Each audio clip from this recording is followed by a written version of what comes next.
So, I just interviewed Vince Vaughn. How do you keep a straight face when you're doing, like, Own? You've got this amazing scene with him. He's actually, I mean, he's so funny and he's so wonderful, and he's like just erupts like a volcano with these amazing ideas and lines, and it just showers you with the ideas, and he gives them to you, which is very rare for an actor to say, oh, that's, you know, she should say that. That'd be really funny for her to say.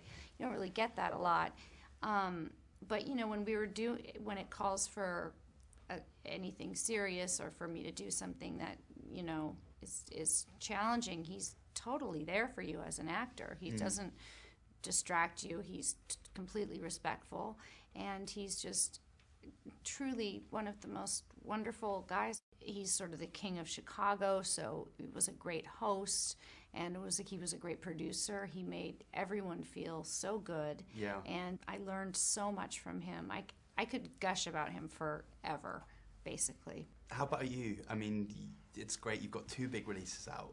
Black Swan was great. It was a great role. It was a small role, but it was a very terrific, like very juicy role.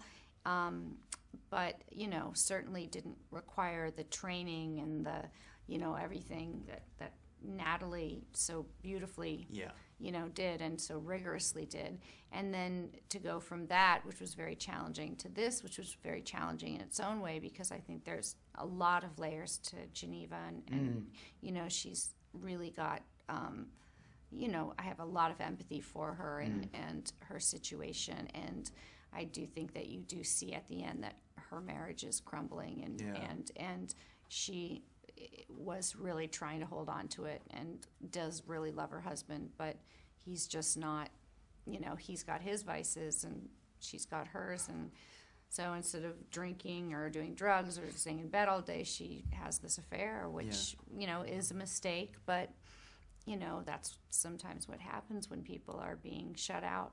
Yeah, she's a very complex character. Yeah, in a lot of ways. she She is. could have been played kind of like a bit of a harpy, but actually there's light and dark there, I guess. Yeah. Let me ask you a question. I know that you shouldn't believe everything you read on IMDb. There's something there that says that you suffered from insomnia and you used to call Al Pacino at night. Is that true? Oh gosh, I mean, I don't even know how that got on there. I mean, I've always been sort of a night person, like my whole family has, and Al definitely has that too, and I definitely had some late night conversations with him, but you know, when I was working with him, but I wouldn't. No. That's kind of a strange thing to be put on the internet. Yeah, it is a little random, but yeah, very random, but interesting. And Tim Burton, you're working with again there, so you must be Mm-hmm. pretty stoked. I mean, I can't wait to see Frank and Weenie. Yeah, I know, me neither. It's good to be back with Tim and Yeah. I mean, it's been 25 years since I first worked with him, so it's great. I love him so much as a person, as a friend, and he's such a brilliant director.